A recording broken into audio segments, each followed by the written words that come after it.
Technology entrepreneur Andrew Yang is running for the Democratic nomination for president. He traveled to Plymouth, New Hampshire earlier this week for a conversation with the former mayor of that city.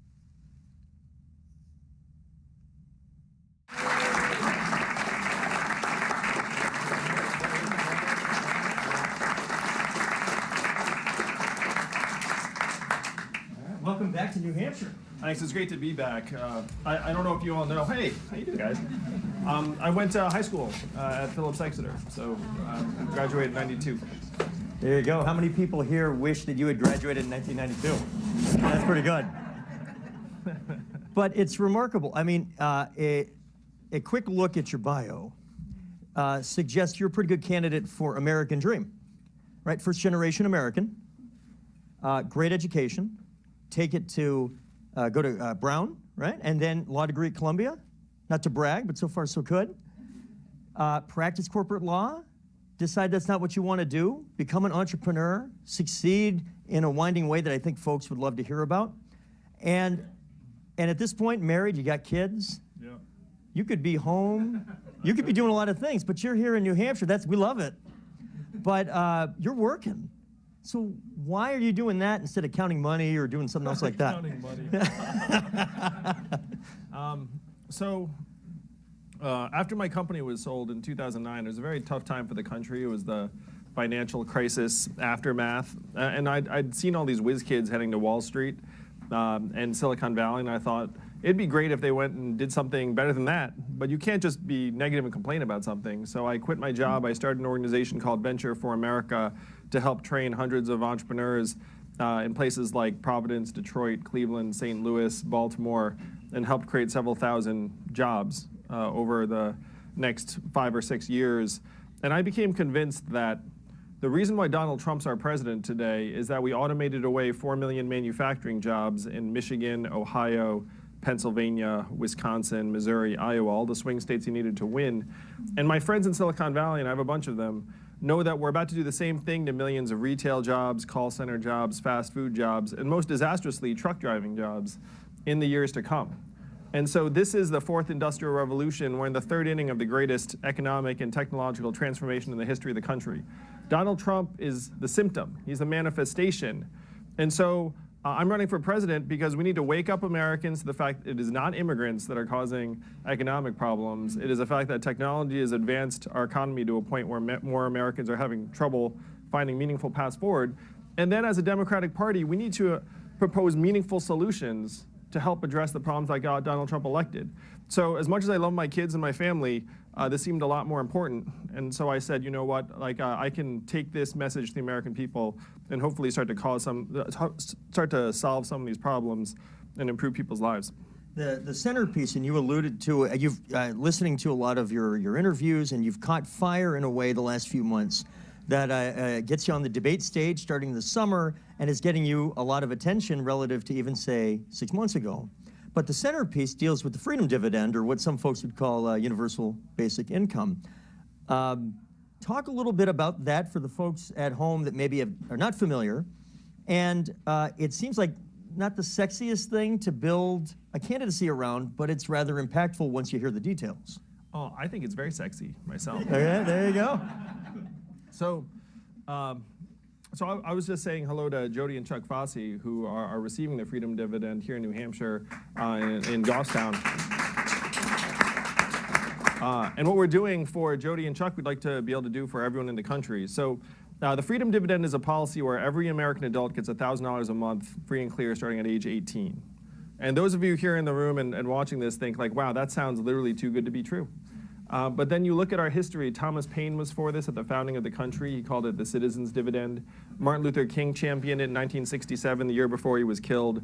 Milton Friedman and 1,000 economists endorsed it, said this would be tremendous for America. And one state has had a dividend for 37 years where everyone in that state receives between $1,000 and $2,000 a year, no questions asked. And what state is that? Alaska. And how do they fund it? Oil. And what is the oil of the 21st century? Technology, that's right. So what they're doing for people in Alaska with oil, we can do for everyone here in New Hampshire and around the country with technology money. And think about what $1,000 a month would mean for the people you know in your communities, in your families. It would be a game changer for many, many people right here in New Hampshire. A lot of folks, you alluded to Milton Friedman. Yes. Espousing this.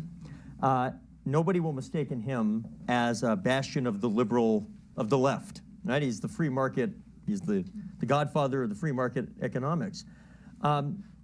Why, one of the most common questions I hear asked after you describe it is how the heck you're going to pay for it? The too good to be true sort of follow-up? Too good to be true follow-up. Tell folks about how we pay for that. Yes. So how much did Amazon pay in federal taxes in 2018? Zero. That's right. Less than you all. How much did Netflix pay in federal taxes? Also zero.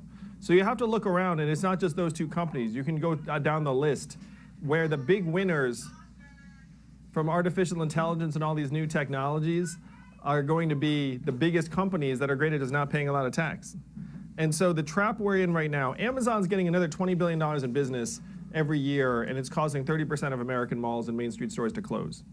Now, what's the most common job in the economy? Retail.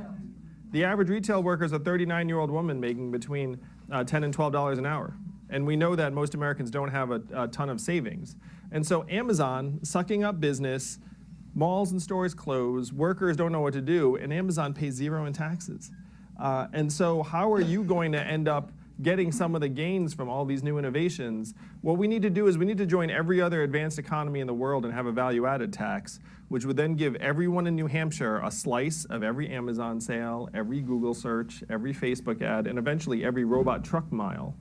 And then put this money into your hands. It would grow your economy by $8 billion, or almost 14%. And some of that money would float back up to Amazon, and they'd get a little bit of it back. But we have to make sure that Americans are in position to benefit from all these innovations that are going in, and right now we are not.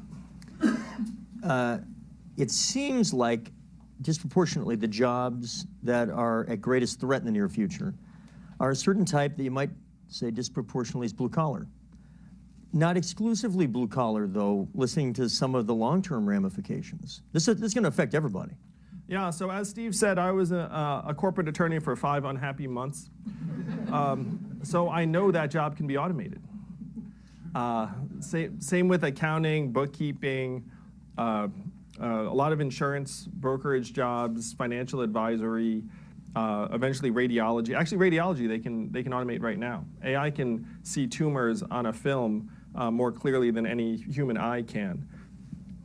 And so it starts out as a truck. Well, it started out as a manufacturing worker displacement, but then it's going to morph into retail workers and call center workers, and then eventually bookkeepers, accountants. Right now, the underemployment rate for a recent college graduate in this country is 44%. So if you graduate from college and you expect to have a secure path forward, instead you have this massive debt load, and 94% of the new jobs that are created are temporary gig or contract jobs. And part of that is because a lot of the firms have already been automating away the entry-level white-collar jobs that you might have gotten 10, 20 years ago. So as you say, we're in the third inning of this game, right? It's well underway, but some might say, why is this time different, right? In the history of destructive growth, right? Where elements creative destruction. Creative destruction. Yeah. The buggy whip manufacturing industry, took a big hit in the early 20th century, but we saw what came after. How come this time is different from those other times? This time the technology is going to impact a broader and more diverse range of industries and occupations faster than in previous historical periods. As a reference, Bain projects that we're going to eliminate 3 to 4 times as many jobs more quickly than happened during the Industrial Revolution that most people think of as the comparison, like the first Industrial Revolution. And the first Industrial Revolution was a very unpleasant time. There were mass riots that killed dozens of Americans and caused billions of dollars worth of damage. We implemented universal high school in 1911 in part as a response to all of these social changes. Labor Day became a holiday. Labor unions were formed in 1886 in part because of the need to agitate for worker rights. So the people who say we've been through this before with the Industrial Revolution, 1, that was a tough, turbulent time that had massive responses. And 2, experts believe that this time is going to be 3 to 4 times faster and more vicious. You mentioned the scapegoat that is immigration. Whenever we have tough economic times, there's always a subset of Americans who will say if we just cut down on immigration, that would solve the problem. And we know that's not so. What about globalization and the relationship that has to automation, but also separate from that as a factor in all this dynamic you're describing? Yeah, so I dug into the numbers. We lost 5 million manufacturing jobs between 2000 and now. And according to economists and studies and people who've dug into it, 80% of that was due to automation and machines, and about 20% was due to globalization and pushing the factory labor to another country. And if you go to a factory today, you'll see it's wall-to-wall, giant robot arms, and then a relatively small handful of people walking around ministering to the robots. It's not like you walk in and it's like wall-to-wall immigrants. I mean, like that. That's not. And so. So the numbers don't bear out the narrative that it's somehow immigrants causing this dislocation, but it's much easier to blame immigrants than it is an economic system that puts machines ahead of people in more and more situations. What's the hardest part of selling this? Because I believe you're the only candidate for president this year who is openly in support. I think you're starting to have some impact on other candidates that are not dismissing it. How about that? But you're the only one, I think, that's saying, guys, this is a big deal and this is a big idea for a big solution. How's the salesmanship process going, and what's the hardest part thus far of making the sale? Well, you know, it's fun. I mean, most Americans are just tuning in. They're not like you all in New Hampshire where they're avidly paying attention to, to 2020. But I just tell Americans like what we're going through as a country. Our life expectancy has declined for the last 3 years because of a surge in drug overdoses and suicides.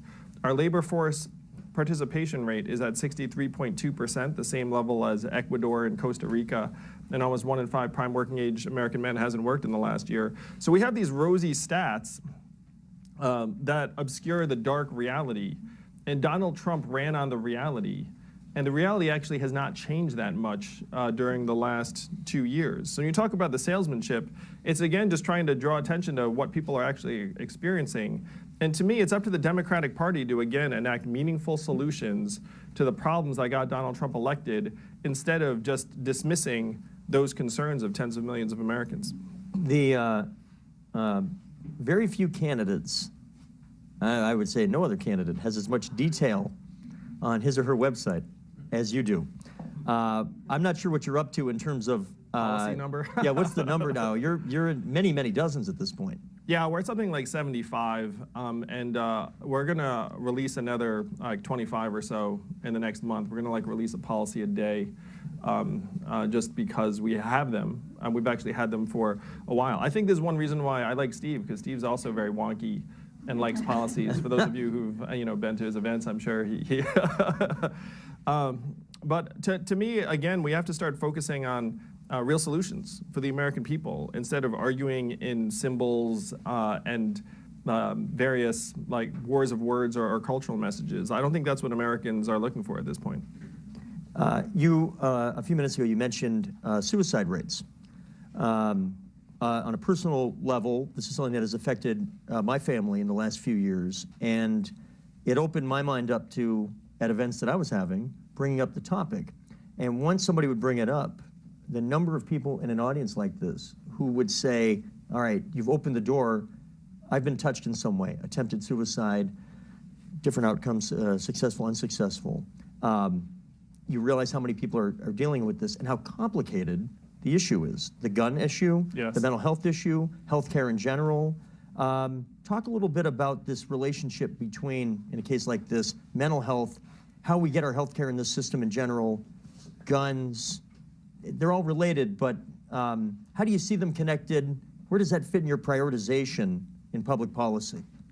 Well, I'm very, very passionate about investing in Americans' mental health, because you can see we're at crisis levels of anxiety and depression and mental health issues. My brother is a psychology professor, and so I know that we can do much, much more.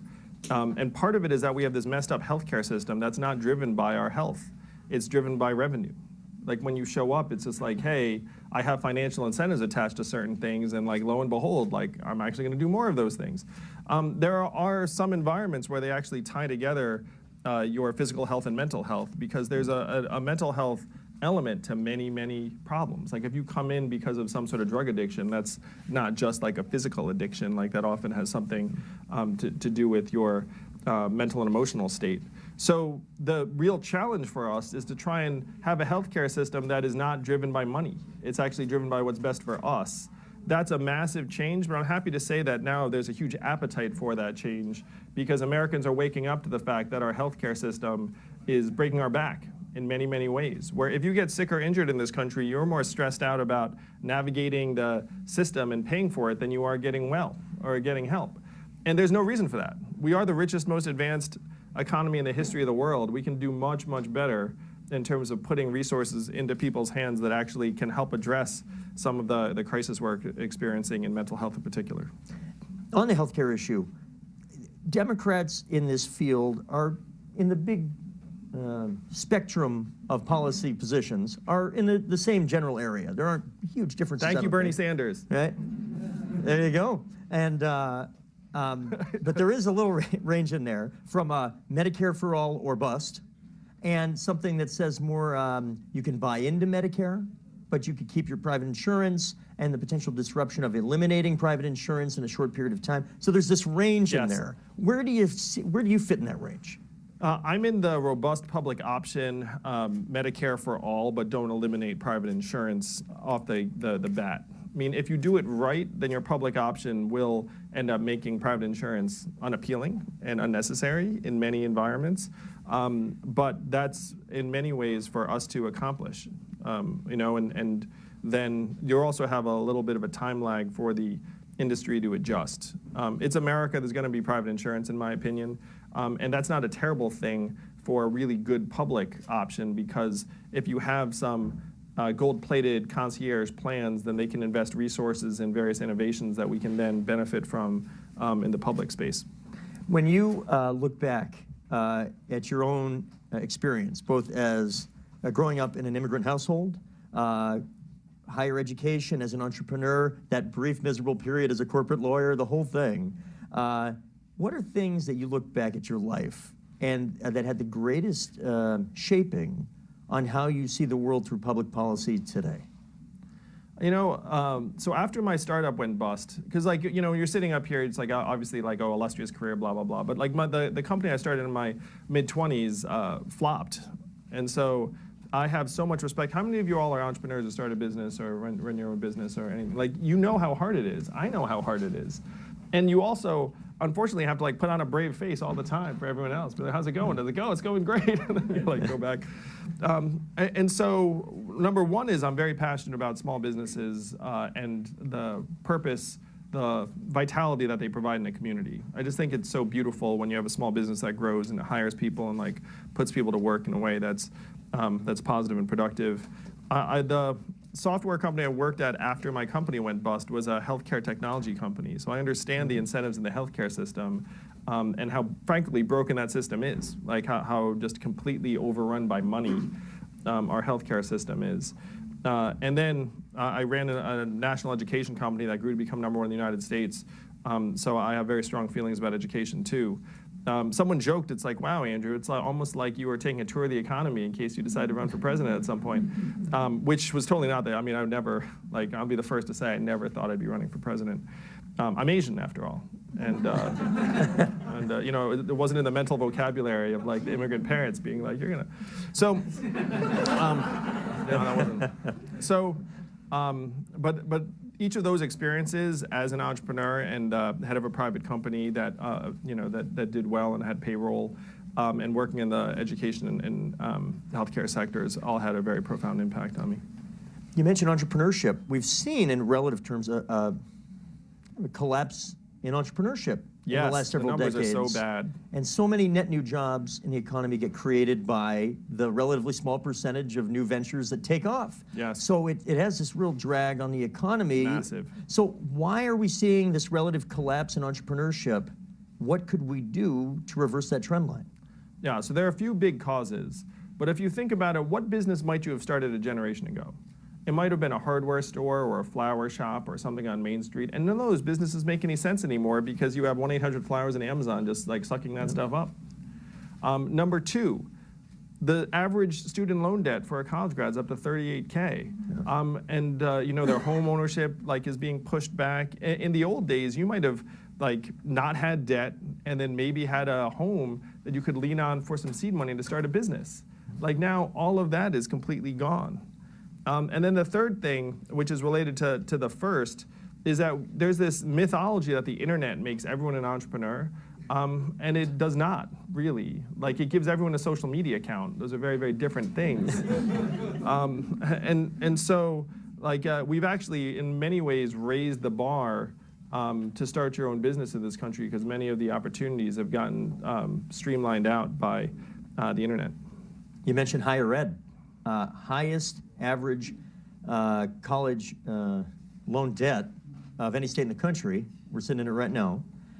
And I found in my own experience, it had floated very near the top, not just for the students carrying the debt, but for the parents of those kids that either they were helping pay it, or they felt awful that they knew their kids were in the boat you just described pretty well a minute ago. Yeah. So what do we do, you know, as president, at the federal level, what can we do to deal with this enormous amount of college debt we're dealing with? Yeah, so this mountain is $1.5 trillion in school loans, up from less than $100 billion in 1999. Think about that. It's gone up more than 15 times in 20 years. And why is this? It's in part because college has gotten 2.5 times more expensive, and it has not gotten 2.5 times better. It's, you know, like there hasn't been some massive quality increase. So you have to dig in and again say, like, why is this so much more expensive than it used to be? And it's because of bureaucratic and administrative growth in the college campuses. It's not professors, it's not even buildings. Because if you build a building, you can generally get some rich person to give you money to put their name on it. So you've had massive administrative and bureaucratic growth, and then if you're a family and you have this massive price tag, you feel like you have no choice but to pay. And then the government's like, it's okay, we have this massive loan package for you. And then you're like, all right, I guess that's the thing I have to do. So you have to try and attack this at every stage, but it's so mammoth now that to me, the right thing to do is to forgive a significant chunk of the student loan debt of this $1.5 trillion. Because you have to ask yourself, what would we rather our young people do? Stay at home, living in their parents' basements, paying off loans for years and years, trying to dig out from under the debt, or starting a business, starting a family, buying their own home, like doing all the things that would actually move our society forward. And anyone who looks at it and says, look, we have this $1.5 trillion in debt, it's a stimulus of the economy. You know, like, and what amps me up about this is that during the financial crisis, our government had a choice: bail out the banks or forgive the mortgage debt that many, many Americans were holding. And we chose the banks. Not we, I mean, none of us would have chosen the banks, I don't think. But our government chose the banks and said, here's $4 trillion, banks. And then the American people lost their homes and everything went into the gutter. And I'm going to suggest that the student loan mountain of debt is analogous. And so this time we should get it right. And we should say, look, let's like empower our young people to actually guide our society forward and like take the economy in the right direction and forgive a lot of the student loan debt that was immorally generated in many cases anyway. How about education before folks would get to post-secondary? How early, in this state we're talking about finally getting full day K. We're kind of late to the dance at the state level on that topic before we even get to talk about pre-K. But let's say pre-K through 12, yeah. What's the current state of American public education, and what do we need to do to take it to a higher plane? So the data shows that 70 to 75% of kids' academic performance is determined by factors outside of school. So that's parental time and input, how many books get read to them when they're very, very young, stress levels in the household, type of neighborhood. We're putting our teachers in impossible situations where we're saying, educate our children. Oh, by the way, you can only control 25 to 30% of it. But you know, we're going to hold you responsible for 100% of it. So the first thing we need to do is we need to get money into the hands of families. And that's what this freedom dividend of $1,000 a month would do. Think about it. If you have 2 adults in the house, you get $24,000. Maybe one of you spends more time with a kid, and that helps give that kid a better chance to learn and then makes the teachers actually able to do their jobs. So number one, if you get the money into families' hands, that helps kids learn. The second thing is we need to pay teachers more. And the numbers are very, very clear that a good teacher is worth his or her weight in gold, and that as a profession, we're having a hard time both enlisting and retaining teachers. And one of the big problems in American life today is we just don't trust our people. Like if you gave a school a lot of money, the last thing they would do is pay the teachers more. Am I right? They'd be like, oh, we got this money, what are we gonna do? We're gonna like hire some consultants. We're gonna like buy a new system. We're gonna maybe get some like whiz-bang gadgets. And the data says the best thing they could do is just give the teachers more money. So we should just give the teachers more money. The third thing is we need to invest heavily in vocational and apprenticeship, because right now we're overselling college, and that's one reason why these kids like all feel like they have to get their mountain of debt. The 6-year graduation rate from a college, a 4-year university right now is only 59%. We have hundreds of thousands of kids who are starting college who don't finish, who shouldn't have gone in the first place. So what we have to do is we have to say, look, there are other paths to a very fruitful life and livelihood other than college. And that includes technical, vocational, apprenticeship. Only 6% of American high school students are in technical training. In Germany, that percentage is 59%. Wow. Think about that gulf. So what we have to get Mike Rowe of Dirty Jobs, and we'll have this public awareness campaign and say these jobs are awesome, and then we'll also make teachers' jobs easier, because they won't all be saying like college, college, college. They'll be like, oh look, you know what would be good for you? Like maybe some of these other tracks. I want to get to audience questions in a minute, but a few other topics that I suspect I want to make sure come up at any rate.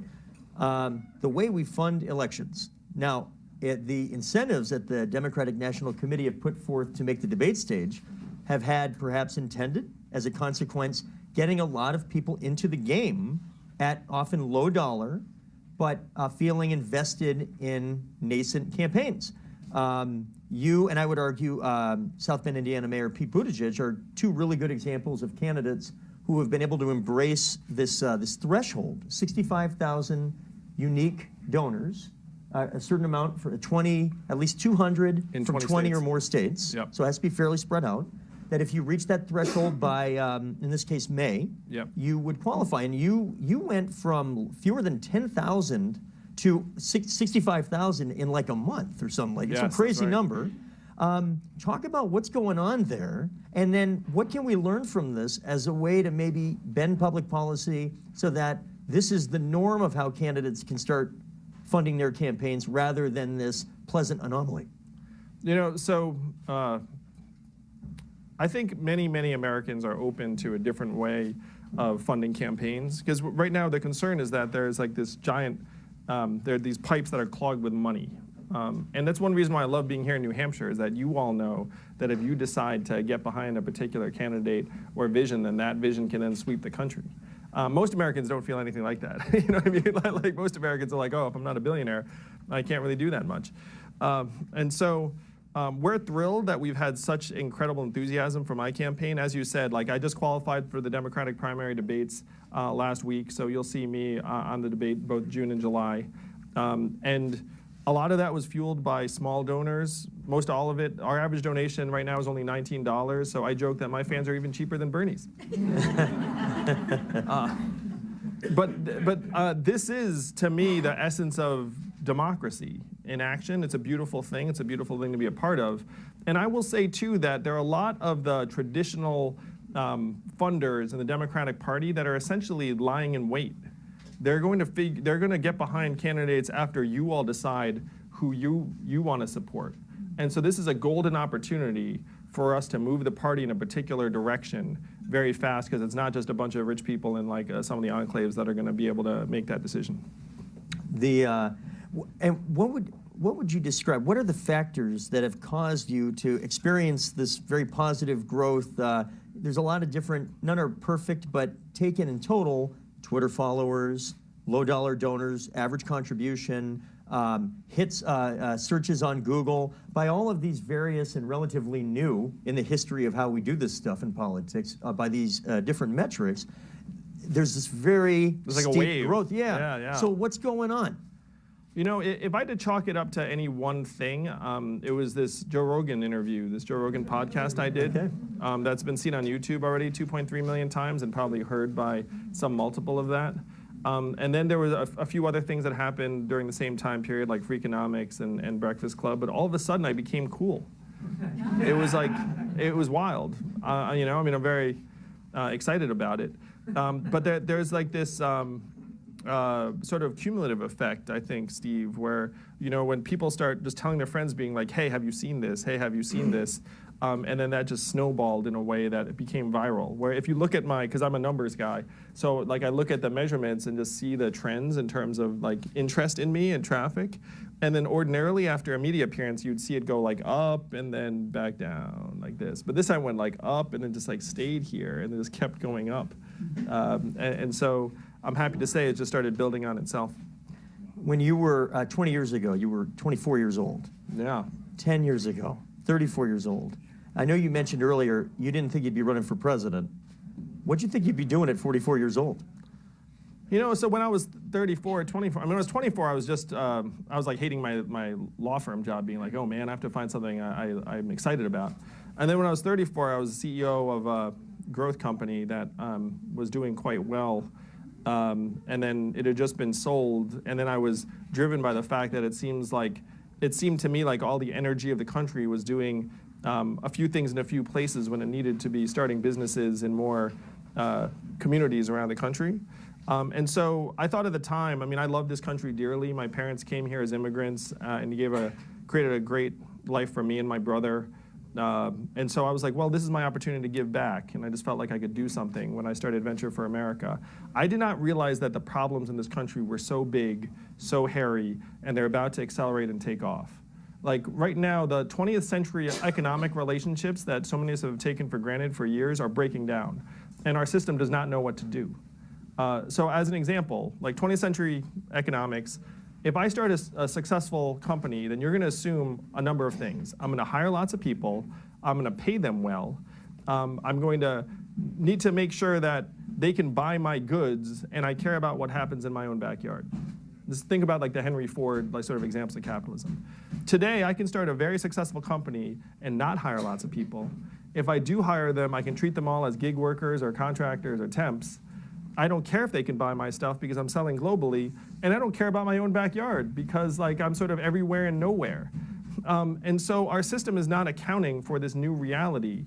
We're stuck in the past, fighting food fights from past decades. You know, and so some people think of me as a futurist. I'm a presentist. It's 2019, it's gonna be 2020. And I know what's around the corner. The more people know, the more concerned they are. And I'll finish with this. President Trump either is unaware or seemingly disinterested in what is here and what is right around the corner as well. Primary voters, I've had a chance to spend a lot of time with a lot of folks that are going to be figuring out who they want to vote for in February of 2020. And it strikes me, and I hope I don't misrepresent what a lot of you may be thinking, but it strikes me that a lot of folks, as a primary part of how they're going to decide in this extraordinary field of talented individuals and the most diverse in history, it's a fascinating and exciting field. They really want to beat Donald Trump. Yes. They may have their favorite. You can applaud for that. Oh yeah, I'll applaud for that. They may have their favorite, or several, in tiers of candidates. People already have like 5 tiers because there's so many candidates. But they're like, I'm willing to go to my second, third, fourth favorite if I thought that that person gave me the best chance of beating Donald Trump. I just don't want to lose to Donald Trump. Tell me, kind of a two-parter, why are you the person best matched up to beat Donald Trump? And what is his greatest vulnerability that we as Democrats should be going after to make it so? Yes. So Donald Trump's our president today in part because he got some of the problems right. But his solutions are the opposite of what we need. He's saying build a wall, turn back the clock, somehow magically bring the jobs back. And I'm saying we have to do the opposite of all that. We have to turn the clock forward. We have to start evolving in our notions of both work and value and how our economy should revolve around us. But I'm 100% confident I would beat Donald Trump in the general election because I'm already getting hundreds, thousands of independents. I was on the way over here. We stopped in a rest stop. And then this guy stopped me and said, I'm switching my party affiliation to vote for you. Where I'm getting thousands of Republicans and independents from around the country saying that I'm what they were hoping for when they voted for Donald Trump. So I'm going to get the progressives behind and the Democrats because I'm about getting money into the hands of families and making our communities stronger, but I'm going to peel off a significant chunk of the independents and the libertarians and the rest of it because they see I'm trying to solve the problems I got Donald Trump elected, despite the fact that I'm kind of his polar opposite in many ways. And the applause line I use, the opposite of Donald Trump is an Asian man who likes math.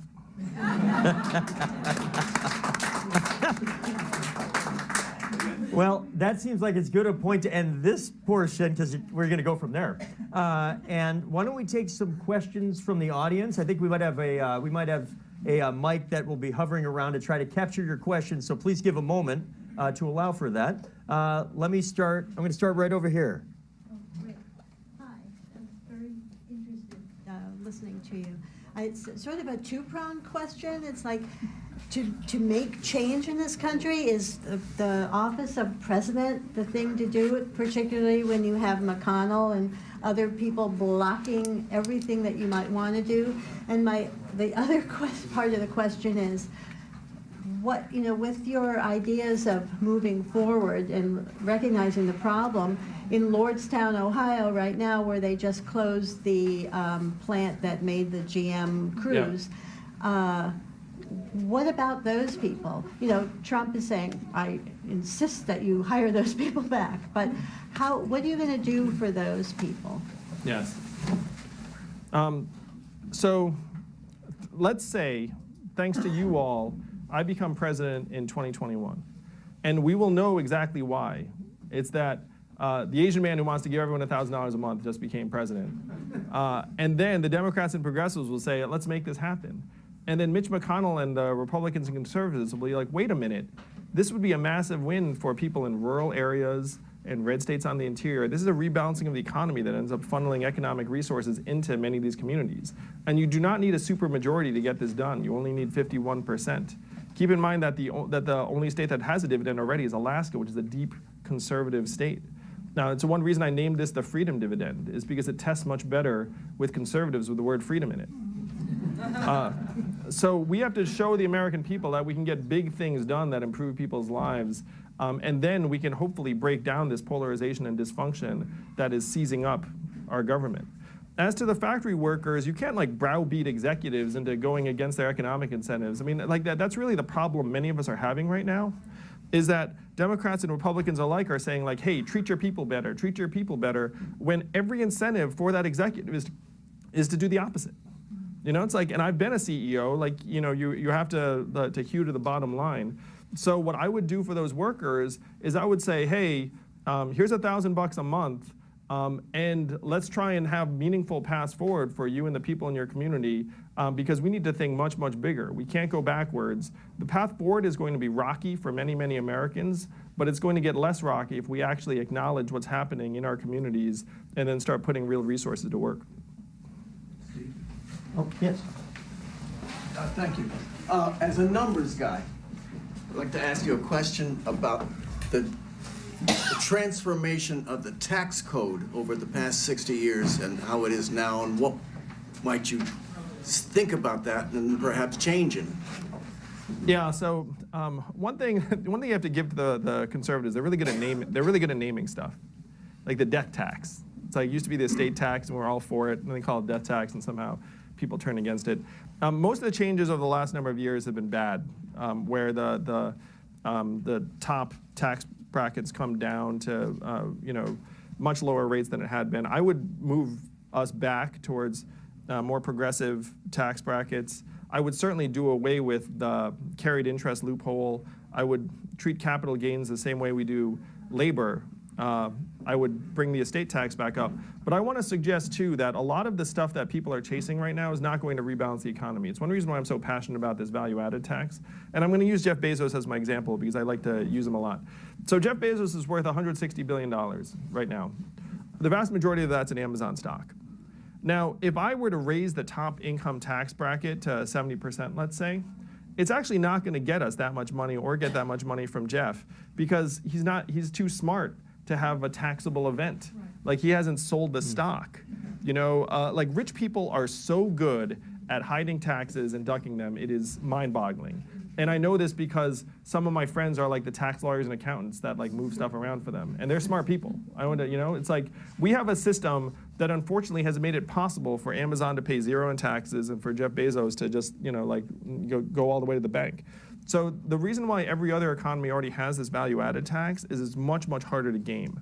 It's much harder to dodge than an income tax regime, and that's one reason why I'm so passionate about it.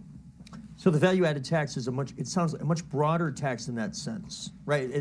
Which is what makes it harder to dodge. Oh yeah, so let's say you're Jeff Bezos and you're like, you're like, ha ha ha, I avoid it. Well, first, we're gonna get a slice of every Amazon transaction, so it's gonna take like billions of dollars off the top for Jeff. And then second, even if he has this $160 billion, let's say he spends $1 billion a year on his space exploration company, which is what he's doing, by the way. Like a lot of these guys, for whatever reason, just get fixated on going to Mars. So then he spends $1 billion on like rocket engines and whatnot, which is his prerogative. I mean, I'm not against it. But then we get some money on that too in the value-added tax. It doesn't matter if he managed to skip out on the income tax portion. When he starts spending it on all the equipment suppliers and the people and the factories to build his rockets, we get money then too. Okay, let me go right here in the corner. Great. We've had 3 presidents in this century, all of whom are novices when it comes to foreign policy. Mm-hmm. Some have done better than others. At this point, what would make you stand out, as you would be a novice, but why would you stand out differently than the others? Well, I can just share with you what my philosophy would be on foreign policy, which is I think that our foreign policy reflects how we're doing at home. And we are not doing well at home by the numbers. And so we elected Donald Trump, and now our partners and allies regard us as unreliable and erratic because he's, just jumping around. And so job one is to make us actually strong and consistent at home and whole, and then to be able to project a much more reliable and sustained foreign policy that's more restrained and judicious. Because I think we've gotten ourselves into massive entanglements by deluding ourselves into thinking we could do things that we could not. We've spent over $1 trillion, cost thousands of American lives, tens of thousands of non-American lives, to very unclear achievements in many contexts. And so my philosophy would be to say, look, we have to rely more on our partners and allies. And then if we do decide to get involved in something, we need to have very, very clear goals and a clear timeline. Quick follow-up on that. One, you mentioned earlier, Donald Trump identified some of the problems correctly, but terrible on the solution end of it. Yes. In terms of trade, and that America, relative to other countries, needs to trade for its own existence, survival, and success, less than a lot of other countries do on that basis. Yeah, it's true, it's true. Right, we do a lot of it for defense, to build relationships, and that's worked pretty well since World War II, but there have been a lot of changes. He's taken it very strongly in one direction and seemed to blow up a lot of 70-plus-year-old relationships that have generally seemed to keep us out of World War III. Where are you in terms of the rebuilding or creation, in some cases, of these international alliances relative to Trump? Yeah, so America has been the massive beneficiary of a world order that we helped create. And then we've pulled back on elements of that this last number of years, and I don't think that's the right approach. So I would rebuild relationships. I would become much more multilateral in our engagements. One thing I would do is I would push the power to declare military action back to Congress where it belongs, instead of having...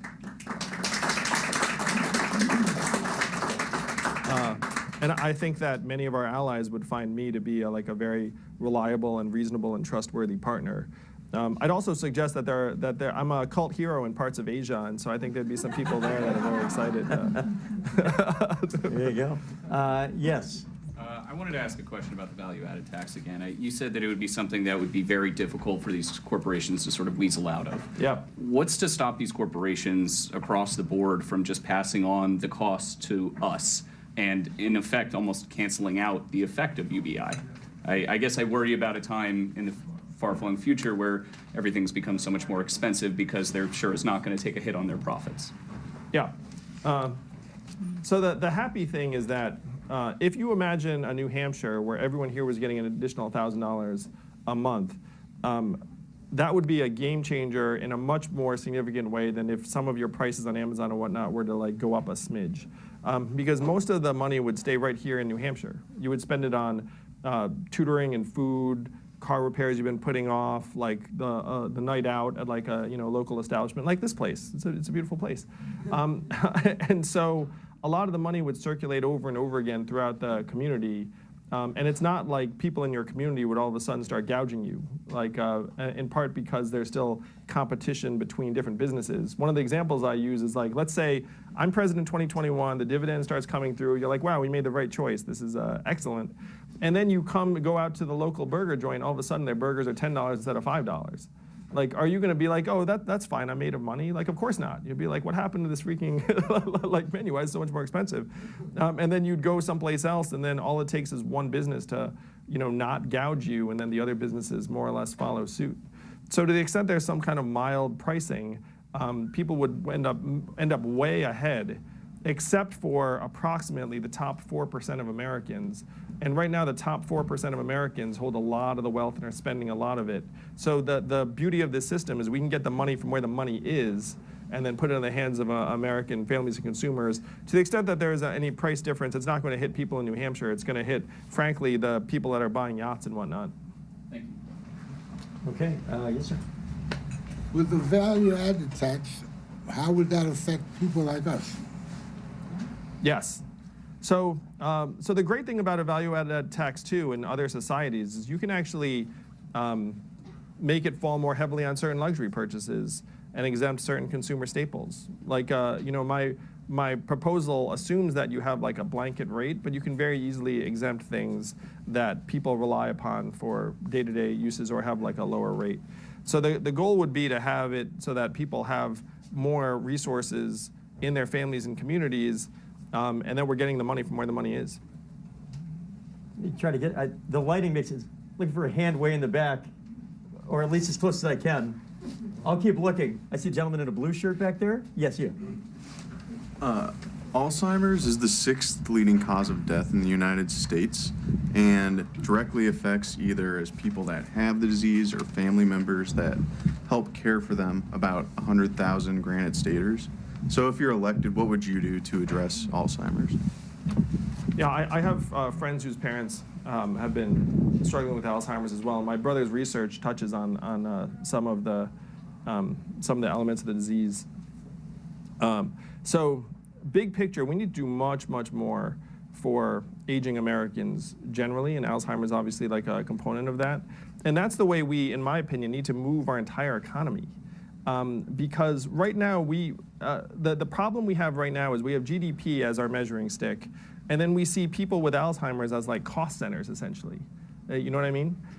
We see our children as cost centers. And the problem is that GDP is going to drive us off a cliff, because if you have self-driving trucks, going to be great for GDP, and it's going to be terrible for humans. It's going to be terrible for humans in New Hampshire. So the goal is to actually make it so that our health and well-being and our mental health and the health of our seniors is actually the measuring stick that we have for our economy, and then we can move huge levels of resources in that direction.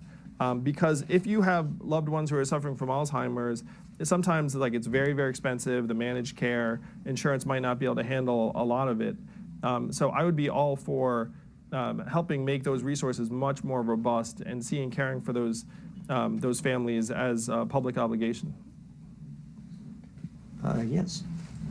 So you've spoken at length on economic and numbers issues, but how high of a priority are issues such as women's health and LGBT issues like conversion therapy and transgender discrimination to you, and what would you plan to do to address those issues? Yeah, so I mean, our slogan is humanity first, and I have a gay staffer and then some. Like I live in New York, so you can imagine like I have many LGBTQ friends, and one of the things they say to me is that LGBTQ Americans are more likely to get kicked out of the house and fired from jobs, and that if they had $1,000 a month, that it would at least help them be able to make those sorts of adjustments. Like they said to me, it's like this would be a game changer for people in the LGBTQ community in the same way it would for other Americans. My wife is at home with our 2 boys right now, one of whom is autistic, and one of the things I say is like, what does the market value her work at right now? 0. And so it turns out that trying to evolve in our sense of measuring economic value and our worth is actually deeply tied to women's issues in particular, because we all know that women do the vast majority of the unrecognized and uncompensated work in our society. And so if the Democratic Party is going to be seriously about empowering women, then we need to start moving economic resources towards women in something like the freedom dividend, because right now there are thousands of women in New Hampshire and millions around the country who are stuck in exploited or abusive jobs or relationships that $1,000 a month would actually help them improve. So I'm not saying that money is the answer to everything, but I'm saying that money actually would make a bigger difference in many people's lives than some of the other things that people are discussing. But I'm already committed to having an LGBTQ official at the highest levels of government, because it's very, very important for people to know that leaders represent society. And one question that you didn't, I don't think, well, I think you mentioned reproductive health, I believe, at the early part of your question. Oh, yeah, I'm sorry about that. Just I want to make sure you touch on that. Oh, thank you, appreciate that. I don't think men should have anything to do with deciding women's reproductive issues. No, it's like we all know that if men got pregnant, laws would be very, very different. And so I think that men should just be like, you've got this, and then leave. And I have a feeling I know what women would decide, but it should be up to women to decide for themselves. I do. One of the things that doesn't get discussed a lot, even in some of the interviews I've seen you do dealing with the freedom dividend, is you just touched on this, and I hadn't heard you describe it this way before. I can say this as a white guy. The economy, in a myriad of ways, some very subtle, some not so subtle, still pretty clearly advantages the white guy because of the way that we've defined value of work. Yeah. And that is an enormous structural question. Like it's this, we often talk about policy in these fairly granular ways, and it makes it hard to get at these enormous societal changes that would be required to at least begin addressing in order to actually fix a lot of the smaller, quote unquote, smaller things that we spend all our time on. So it seems like a lot of the policies, as you talk about universal basic income, begin to touch, at least in some way, on almost everything else that you're getting asked about tonight. Yeah, and so I agree that the economic system right now is very much geared towards men.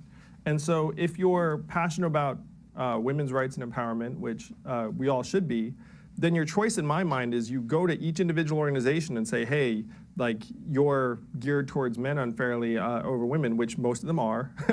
And so you can go to each organization and say, hey, like, try and make that better. I'm gonna suggest that's like a very, very difficult thing to change in each organization. You know what's gonna be much easier? If a majority of us get together and say, you know what? The market does not determine our value. We are the centers of this economy, and we can easily declare a dividend of $1,000 a month and make it so that everyone has at least some baseline value, and then start moving from there. And that, this is the great thing, I'm a numbers guy. All we need is about 50,000 people in the state of New Hampshire to get behind that message, and then we make it real. Like, that's something we can do. We can control our capital flows much more quickly and powerfully than we can control just about anything else. If I were to say to you, hey, we need to change our schools, we know that's really, really hard. If I were to say we need to change our culture, very, very hard. If I want to say we can change capital flows and get everyone a dividend, we can 100% do that. All we need is enough people to embrace the vision of a trickle-up economy from human beings, families, and communities up, and we can make it real. And then that improves the lives of women and people of color and LGBTQ Americans in a way that we'll be able to celebrate after we pass this law. Let me go 1, 2, 3. Let me hit this side, then come back. So let me start with you, sir. So first of all, thank you for coming up here. As a future unemployed radiologist, I'm looking forward. The other thing that I want to talk to you about, your numbers guy. So you've been mentioning there's this thing called this modern monetary theory where we can keep accumulating debt, national debt, budget debt, and things are going to be okay. I want to hear your opinion on that, and if there's a plan to fix that in your mind. So. Yeah. So I think that America's deficit is an issue. and that we need to try and get our spending under control in some way moving forward. You can't just have like rising spending ad infinitum. That said, we right now have the flexibility to make meaningful moves in investments. We are still the global reserve currency. If we decide to invest in our people, we can. As an entrepreneur and business person, we always talk about investing in our people. But then in the public sector, it's the opposite. It's like, don't invest in anyone. And you know what? We end up investing or spending money on people anyway in things like prisons and shelters and emergency rooms. I was just here in New Hampshire a couple of months ago, and a corrections officer said to me, he said, we should pay people to stay out of jail because when they're in jail, we just spend so much. So we right now have the flexibility where we can make big moves. And if we make this move, I'm happy to say it's going to pay for itself many times over. But I take our spending seriously. There are things I would scale back and rechannel because I don't think that we have the ability just to print money and not have anything negative happen in the future. If I, as a follow-up, we spend a lot of money on defense. It is the largest non-mandatory outlay in our budget. Where are you on opportunities to do something about the sheer number of dollars that we spend in defense without compromising our ability to defend ourselves and our interests? Yeah, so we're spending $750 billion or so we know about on our military each year. And a lot of that's going towards things that may or may not be contributing to our safety at this point. And so you have to look and say, what are the true threats to our safety today? And my list would go something like climate change, cybersecurity and AI, infrastructure, loose nuclear material. And so does having like a massive new aircraft carrier help with some of those plans? It's like some of them not as much. So one of the goals I would have is to channel some of the military defense spending towards an infrastructure budget, because you know you're going to need infrastructure for forever. You know that right now our infrastructure is falling apart. It's literally becoming dangerous. And many champions of the military industrial complex will just be like, jobs, jobs, jobs. And so you can be like, hey, these are jobs too. We can like make this happen. And that would actually make us safer and help prepare us for climate change. And that's one way, hopefully, we can make our expenditures much more efficient, because infrastructure has much more positive economic value. Question back here. I'd like to hear what your environmental policy is in regards to climate change. Yeah, so you probably gathered, I think climate change is a serious existential threat, where the last 4 years have been the 4 warmest years in recorded history. So you don't need to be a scientist to think that this is about to get even more catastrophic. So I'm for rejoining the Paris Accords. I'm for a carbon fee and dividend. I'm for investing in a much more sustainable infrastructure. I'm for the vision of the Green New Deal. But I would say 2 things that make me somewhat different from other candidates on this. First, I think that financial insecurity is hand in hand with this issue. Because if 57% of Americans can't afford an unexpected $500 bill and 78% are living paycheck to paycheck, they have a mindset of scarcity where they literally just like have their heads down trying to survive. And then if you go to them and say, hey, we need to worry about climate change, some of them will say, I can't pay my bills. The penguins will have to wait. And so again, we can control our capital flows much more quickly than we can anything else. So if we pass the dividend and then we get their heads up, we replace this mindset of scarcity that is sweeping our nation with a mindset of abundance, not 100%, but like 60-40, and then we go to them and say, hey, we need to worry about climate change, they'll look at their children and say, yes, we do. So this is an accelerant to galvanizing energy around climate change. The second thing is this brutal reality that the United States of America is only 15% of global emissions. And a lot of this discussion seems to suggest that we're 100%, that if we somehow cut back, then the entire Earth will like stop warming.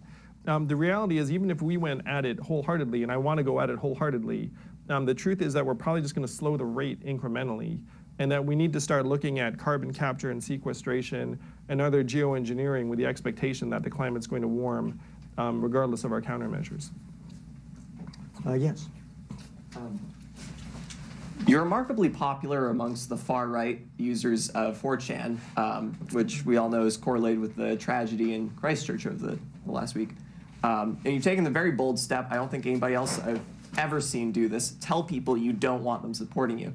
So what's that like for you, running a progressive campaign with far-right supporters and then telling them that you don't want their support? Yeah, this is a situation I never thought I'd be in. I mean, part of me is just like, have they actually seen me? It's one part. I'm literally the son of immigrants, arguing on a platform that's trying to help like all Americans. And so, like you said, I completely disavow the support of any groups that hold to hateful ideologies or things that are frankly diametrically opposed to everything I stand for. Yeah, I don't want their support and wish I didn't have it. But, you know, I mean, like, you know, one thing I will say is that like it has spurred me to try and introduce myself more quickly to more people, because it's like, man, like, you know, someone doesn't know me very well. I have to like try and, help people see that, like, obviously that's like the opposite of who I am. Okay, a few more questions. Let me. I love the bright lights. It makes it better for viewing. But I see a hand right behind the cameras here. Yes. Hi, you have talked a little bit about election finances, but can you speak a little bit about election reform and the Electoral College and those controversies? Yes. So so campaign finance reform to me is a huge priority, where right now Americans are despairing that our democracy is not real and that it's been overrun by money. So here's my solution. As president, I will pass a bill that puts $100 democracy dollars into the hands of every American citizen of voting age, that you can only give to political candidates and campaigns each year, and then the money disappears if you don't use it. Now, why is this important? The reason this is important is that if someone runs for office right now, let's call him Steve, he can get lots and lots of people behind him, but then maybe he has to go someplace else for money, and he's like an uncompromising, principled guy, and so he doesn't want to do that. Now, in the world of democracy dollars, if 10,000 people in New Hampshire love Steve, then he'll get $1 million. And then if there's some corporate interest being like, hey, Steve, like I've got 25,000, he'll be like, oh, shove off. I don't need your 25,000, which is the way it ought to work. Now, do we want to get corporate money out of politics? Yes. But we have to acknowledge the fact that certain people and companies have money, so the better approach is just to wash it out. Because by the numbers, if every citizen had $100, that would mean we had 5 times as much money than the companies currently spend on lobbying. So that's campaign finance reform. You have to just give everyone democracy dollars, and then that changes the balance very, very quickly. In terms of electoral college, the reforms I'm in favor of are a little more nuanced and textured, where if you had just popular vote, then the truth is that candidates would just go to urban areas and big media markets, and that's would be where the incentives are. I actually think it's very bad form for Democrats to essentially be like, hey, Constitution has a system, we've lost a couple elections on that system, let's change the system. That's not principled, really. And the constitutional framers had some intention in mind when they set it up this way. So, to me, there are reforms I would consider, like having electoral college votes allocated proportionally in each state, so that you don't wind up just hitting the swing states, where if I go to Utah and get some people behind me, like maybe I swing it a little bit and like get an electoral vote or two, then that would be a better set of reforms that I'd be in favor of. The entire popular vote thing has some unintended consequences that I'm not sure people are really reflecting on. So, for example, maybe by congressional district? You mean in terms of proportional electoral? When you mentioned the proportionality within states, something like congressional districts within it? Yeah, that would be an improvement, because then you'd at least find a swing district. You could even go even further and say just based upon the percentage of vote, like pro rata, and so if you get anyone, though district would work too, that would be an improvement. And we do have a few states, right, that already do that. Maine, the winner gets a certain amount overall, and then each district, and then Nebraska, I think, does that. Yeah. Actually, I think President Obama won an electoral vote in Nebraska once upon a time. So, yeah, I think I saw that. So it happens. I'm also for ranked choice voting. That would be a massive improvement in our process. Yes. This next election, there's not going to be campaign finance reform, and the Amazons and the upper 4% and the big companies are not going to like what you're saying. How are you going to communicate that to people so they will vote for you?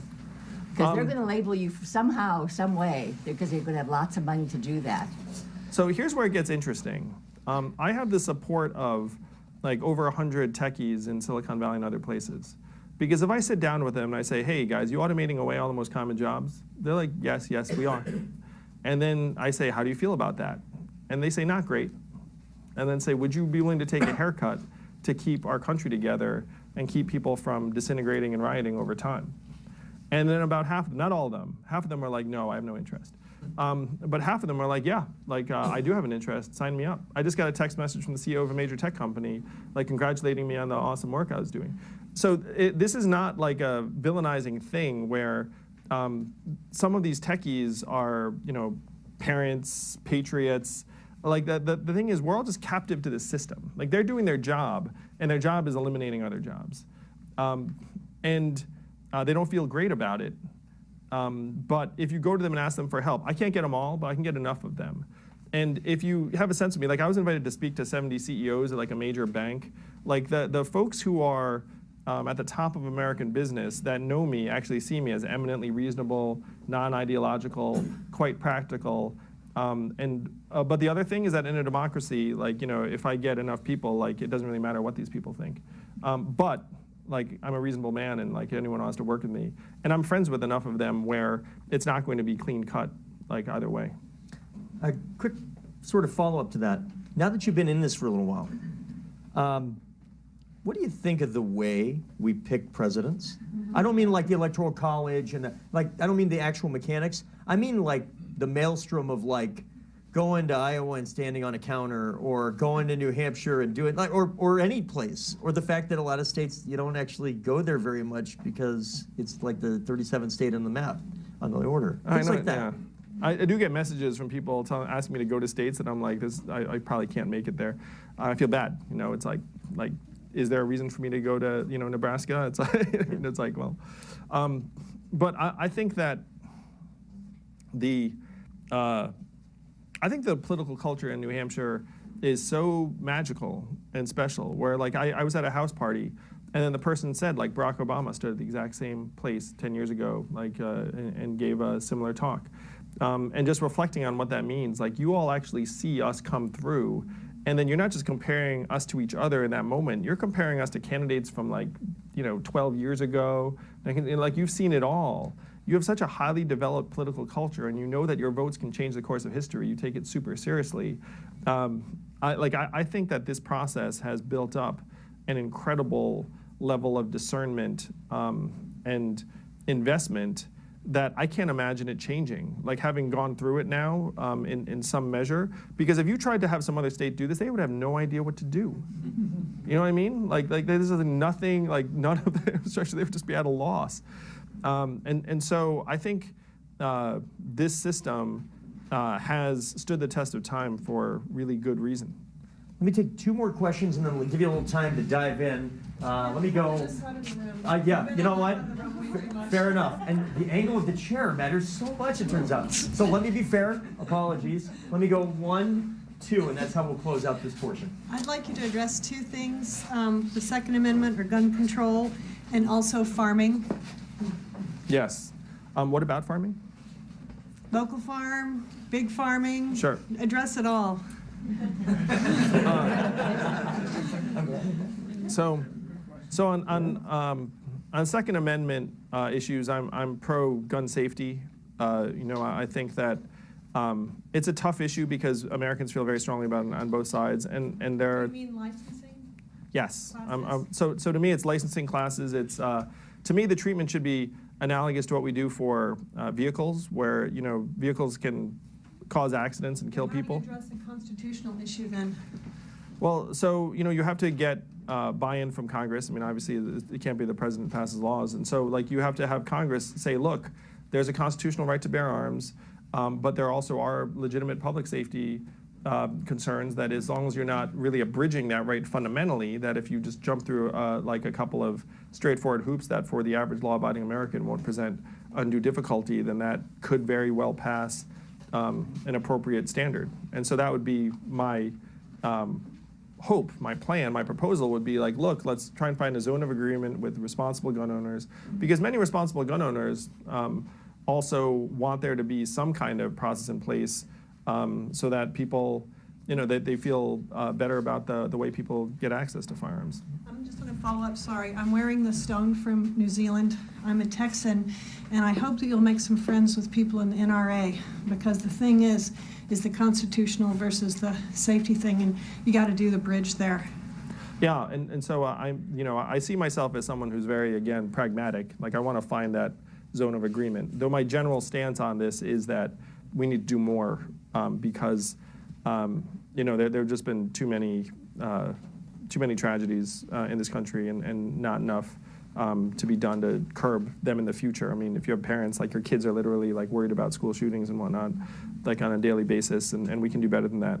On farms, I think farms are like a microcosm of what's going on in the rest of the economy, where you've essentially gotten overrun by big business, and then like big business just crowded out small farms, and then the farms too, the next generation doesn't necessarily want to take over the farm, and so you wind up with huge succession issues, and then the big farms are just trying to buy you for less than what you're worth. And so we have to do more to combat the almighty dollar in the farming industry. We have to try and curb some of this rampant corporate power that I know is going on from some of the big suppliers. And when I was in Iowa, I sound so politician-y, I apologize, but when I was in Iowa last week, someone just told me about this company that's selling like an automated tractor for $500,000 that's just gonna, and obviously, like, if you can afford a $500,000 automated tractor, you're probably like pretty big farming operation. So that there are these things that are happening in agriculture that reflect what's going on in the rest of the economy, and we have to give the equivalent of small businesses, which is in this case small farmers, a fighting chance. Okay, final question, yes.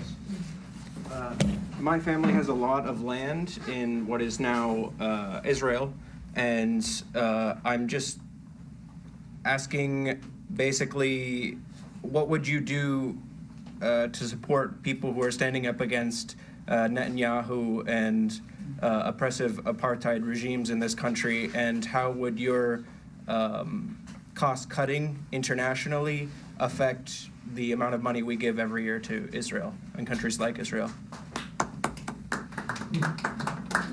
I'm not sure I actually said I would cut costs. What I said was that I'd want to get less entangled in various, and what I had in mind was like military interventions.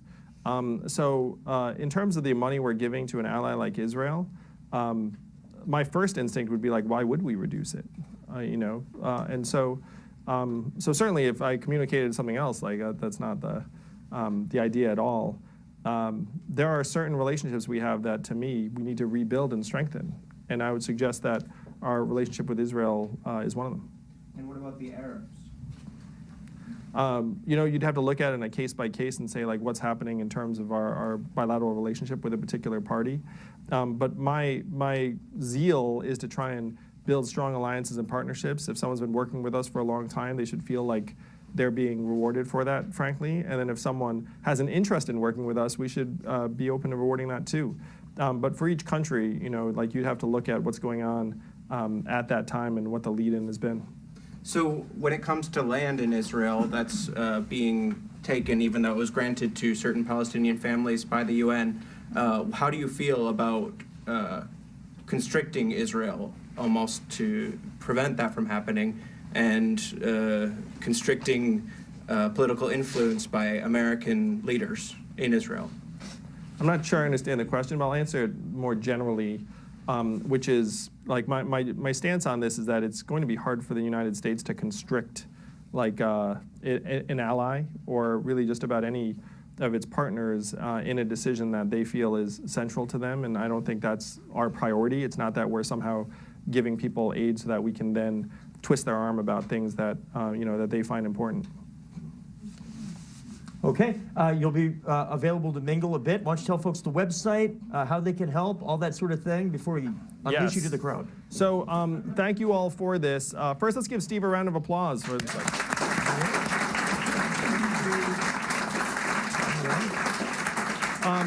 this may or may not be politically correct, but Steve is my governor.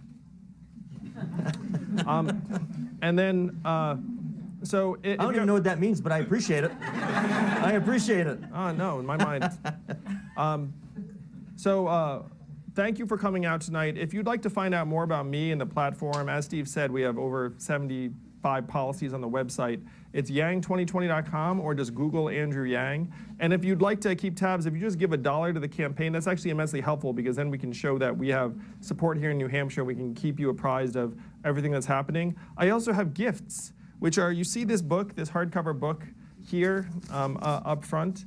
The paperback comes out on April 2nd, and we have copies for everyone here on the desk. And so you can just grab one at will, and I hope you enjoy it. So please do just come, ask questions. If you come with a book, I'm very happy to sign. But thank you, Steve. Thank you coming in, and thank you, New Hampshire. Thank you all very much. Thank you.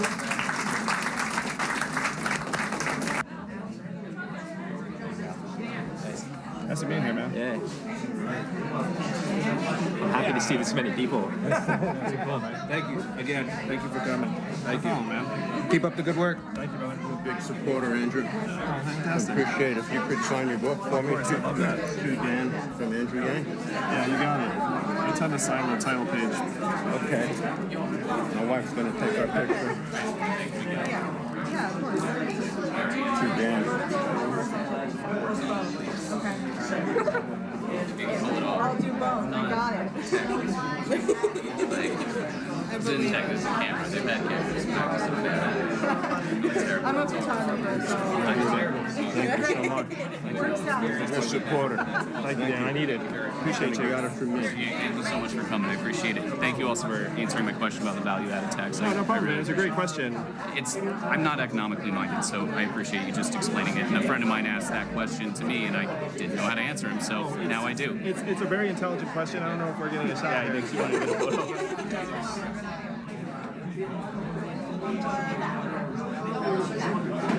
Yeah, Thank you. yeah, and it's not ideal, but it's the best I've found. Sure. I mean, it sounds good.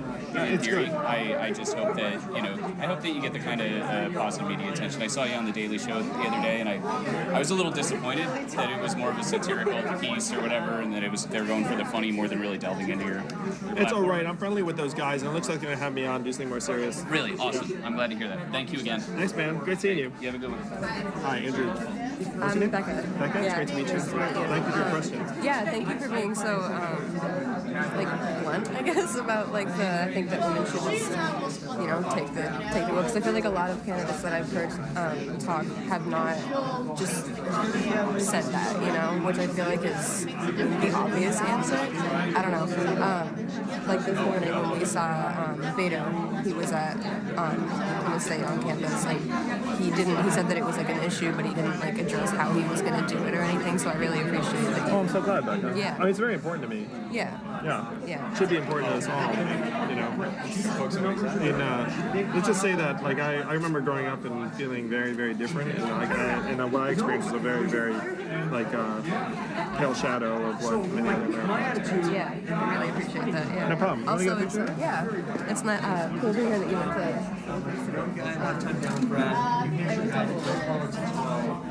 That's great. Yeah, it's wild. They had me back to speak last month, and it was really heartwarming. Oh yeah. Yeah, because cool. it brought me back to my adolescence. Yeah, yeah. Well, it's so great to meet you, Yeah, and thank you. congratulations on digging into where the candidates are. I'm super happy. Hi, I'm Paige Chapman. I was her boss in the last election. Yeah. I was the campus organizer for PSU here. So I'm really excited that everyone's coming and being able to dig into this. And I'm really glad that you answered her question, because that's one of my main things. I used to work in sexual assault awareness, so congratulations. Thank you. So thank you for coming. This is your second time here, right? I've been in the state 11 times, but who's counting?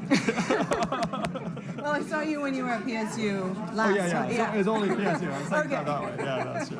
Well, I appreciate you coming. I appreciate you. And way to.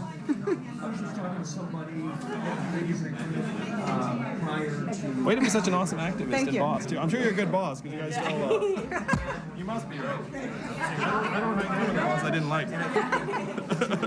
How you doing? I'm John. This is my wife Angela. Hi. Hi, Angela. Andrew. Hi. My whole life, I've wanted an outsider to take the presidency, and then it finally happens, but it was him. Maybe the wrong outsider. Exactly, the wrong one. No, I'm one of your aforementioned Republicans who have jumped ship. I've been on. Yes. I'm on your campaign now. Yes. And I just wanted to ask you a little bit. And I know you don't have time. There's a lot of people waiting. Please. I'm the chief of police of a small town just north of here, about 15 miles northwest of here. And I just want to know what's your feelings with the divide right now between law enforcement and the public. Yeah, it's a really hard thing because I know that being a police officer is like a very, very difficult, grueling job. The goal has to be to try and bring the two sides together and have more community policing, where then like the police get the benefit of the doubt from the community, because the people in the community are like, oh, I actually know like the police officers, and it's not this sort of wall. It's easier said than done. And also on the police side of it, there needs to be more open policy of an open door where people know exactly what the police stand for, what they're doing. There's a checks and measures in place. So, I mean, obviously it's on both sides of that fence. Yeah, no, and I instinctively believe that like you'd be naturally the sort of person who wants to build connections and like make those connections, and that really has to be the goal, because it's like it's such a vital, integral job, and it's difficult, but many communities, like the trust just isn't what it could be or should be. Right. So the question is like, how do we build the trust? And that falls on both sides, obviously. Yeah. But I found out about you from the Joe Rogan podcast. You got to go back on there because I think that's the boost. Anytime they invite me, I'm back. Yeah. I just agreed to go on Ben Shapiro, which is apparently like the cousin to Joe. I don't know. No, I've noticed you're going to a lot of small towns in New Hampshire. Do you have any plans in the future to hit some of the bigger towns? I know I have family out on the seacoast, and you're not going anywhere near there. And I've been telling them you got to keep an eye on this guy. This is. Well, thank you, man. Right, you guys want a picture nice together? to meet. Yes, absolutely. Hold on. But yeah, I'll go to the big areas. Don't worry. I appreciate your sense of humor. Oh, thank you. Yes, that helps. That goes a long way. You know, it's one thing that someone. Do you remember us? Yeah. Okay, I'm just. Yeah. What do have is a lot of immigration. Thank you. Once again, thank you. So great to meet you, Angela. So great to meet you. Thank you very much. Really appreciate it. Hopefully I'll see you guys again. I hope so. Hi, Andrew. I'm Asha Cavell. Hi, Asha. I'm Andrew. Nice to meet you. This is only the second election that I've had the privilege of attending meeting everyone with the primaries, because I did not live here until the last election. And it's interesting. Very interesting. What we see, we make a point of getting to everybody. Yeah, you know, if you're here and you have an interest, then it would be almost criminal not to get to everybody, because, you know, they're all just gonna come Fascinating. close. There was one or two that one that we walked out on the second time around. Oh, yeah. And he's in office right now. Oh, no. Do you want me to sign out of your books or on Yes, pictures? or please. anything? Both, if we could. Of course. And I gotta say, it's so nice to see someone of my generation running for office. Because I hate to say this, we gotta get some of those old fuddy-duddies out of there and be a little bit more progressive. Term limits. Term limits. Do you spell your name as A-S-H-A? A-R-C-I-A. M-A-R. A-R-C-I-A. M-A-R. M-A-R-C-I-A. You got it. There's Thank two ways of spelling it. C-I-A. You got it. Thank you, Andrew. It was enjoyed hearing you. I just find something interesting. Medicare needs some help, whether it's for everybody or whether it's just for the oldies. And you're Sherry, right? Yes, S-H-E-R-R-I. Could resonate very well. You want me to take one for you? We could do one together. Okay. Speed the line up. I should have been a doctor. My handwriting's not great. Go. Hey, it's better than they at least knew how to write. Do you know that the schools don't even teach cursive anymore? Oh, you know, I heard that. I think my son's like not learning any cursive, and it makes me so sad. think of it as Like, now what's they like don't person? have the prints, they can't even print anymore. Yes, but I agree with you. Like we could use a bit of like a turnover in our leadership. And a little bit of mindset. everything there, yeah. So, So, I agree I with only that have one. 2 years on you, and it's really refreshing to see someone of my generation saying, hey, Get your act enough, together. enough, let's make some changes. Thank you, Sean. Thank you. Appreciate it. Hi, nice to meet you. I'm Roddy. I was an organizer in Littleton in the midterm elections for the Democrats. So I just want to meet everyone. But my sister's actually going to be a fellow in VFA this fall. Yeah. So I was wondering if you could sign this for her. Oh my gosh. Yeah. What's her she's name? a huge fan, Catherine. Katherini.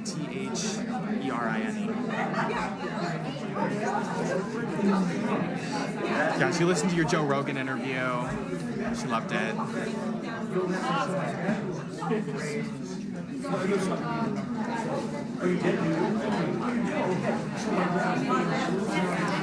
Look at that. You come out of this event and you end up with like a nice gift for her. Yeah, exactly. So I was wondering if we could just get a picture as well. That's the thing. Is it my turn? Yes, I guess so. Thank you. Say hey to your sister, say hey to Catherine. Yeah, I will. Excellent. Thank you so much. Thank you. Thank you. Very welcome. Thanks for coming, and I'm praying for your stamina, actually. I know it's a huge... Do I seem? No, not at all. That was But good. what the undertaking of like just all of my questions would be, and then this whole room full of questions, and then all the cities and towns you're going to, it's huge. Yeah, but it's invigorating. You know, I mean, Yes, I can see that. how do you spell your first name? Amelia, Amelia, like Earhart or... Like many famous. Bedelia. Yes. Amelia Bedelia. Okay, my husband wants us to look there. Of course. Thank you. Thank you very much. No problem, man. It's such a pleasure. It is.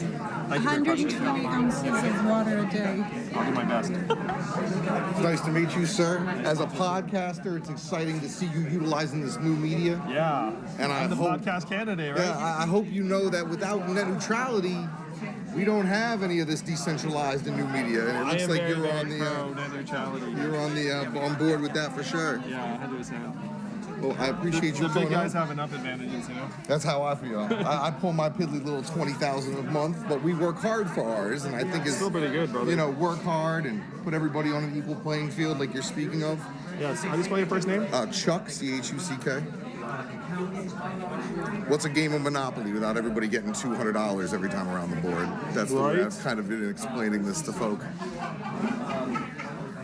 But it's been great to watch you use all these new media sources. Yeah, we're doubling down on it too. Thank you so much. Hi, so nice to meet you. Andrew, how are you? Yeah, he's good.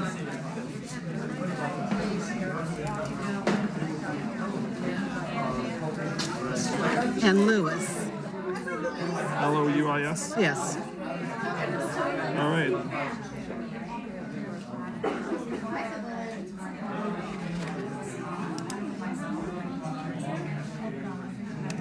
And if I could trouble you for a picture, because, Of course. you know, I'm happy to. if we don't Yeah. take a picture, it didn't happen. Yes, yes, I understand. Go there so I can see the light. I'm sorry. I want to see the face. Okay, thank you.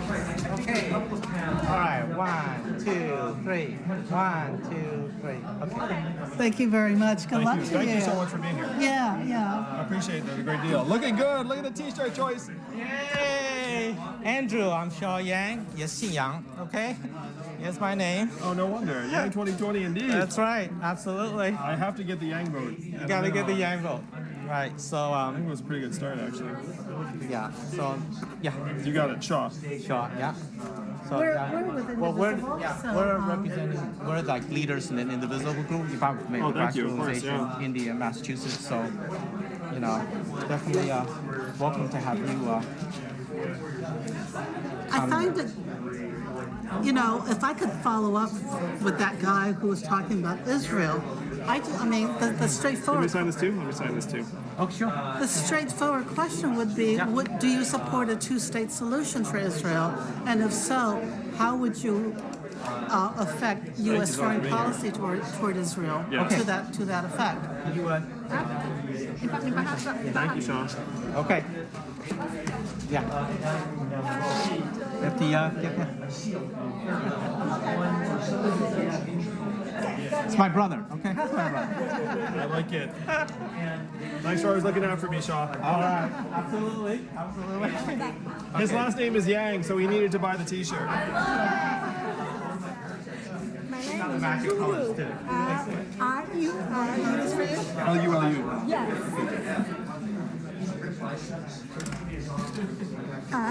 Number L. Oh, sorry, are you?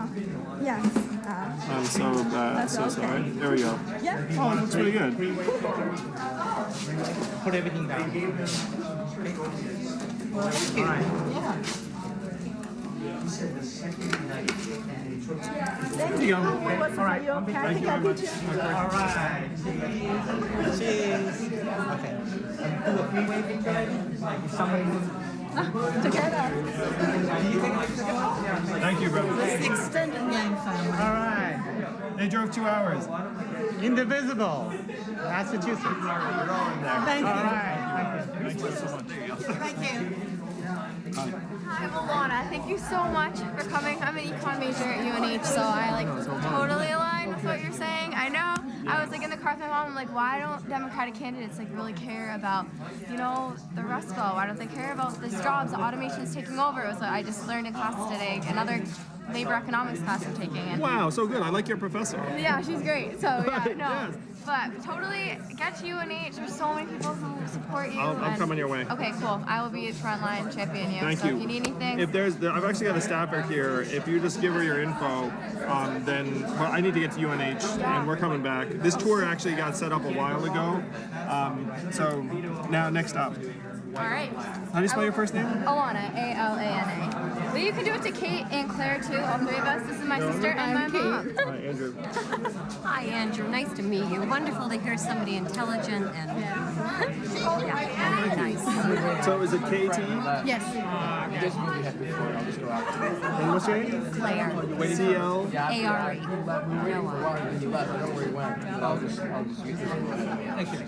So are you back home to New York, or are you still in New Hampshire? I'm here through Friday. I'm going to go to the North Country and visit some places that a lot of people don't visit because they reflect what you're talking about. Yeah. Because like factory closing and the rest of it. Yeah. So trying to be true to the message, which is actually look after people. So important. Yes. So, yeah, I'm in the healthcare field, so I definitely appreciate what you're saying. Do you guys want a picture or anything? Yeah, would love that. That'd be great. Maybe someone behind Can you take a picture for us real quick? Wait, Mom, my camera's not good with photos. Okay. Can you get a photo for us? Thank you.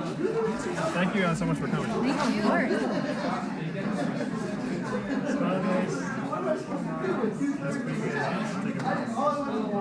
Thank you. Thank you. No problem. Thanks, Kate. Pleasure. Go to just to get Oh, the yeah. UNH info. just Yes, thank you. So, yeah, no problem. Probably by where the books were. Her name is Carly. She's got she's brown hair and she's wearing all black. I'll find her. Thank you. Thank you, Andrew. I'm back. You're back. That's San Francisco. How you doing, man? I'm doing well. I remember you Dan. saying you're going to be in New Hampshire. I know, you was remember. like, really? Good to see you. Is this guy for real? He's just putting me on. That's what I thought. Good to see you, Andrew. See you yeah. too. Yeah, good, So good. much fun. Yeah, it is. Let me get. You already get. I I got signed a you book. the book already. No, this is for Well, please let me do this. Yeah, okay. Oh, great. Okay, Dan. Of course, Dan. It's so fun, right? You see me coast to coast. I know, we're coast to coast. Yeah, it was great. Yeah, I was telling my son about you, and he's, oh, great. Well, my friends too, so. Well, yeah, word is spreading. Yeah, it's crazy. It's geometric exponential growth. Yes. That's always wonderful. Do you want a picture together? Yeah, thank you. Oh, okay. Yeah. I'm going to take. Okay, hang on.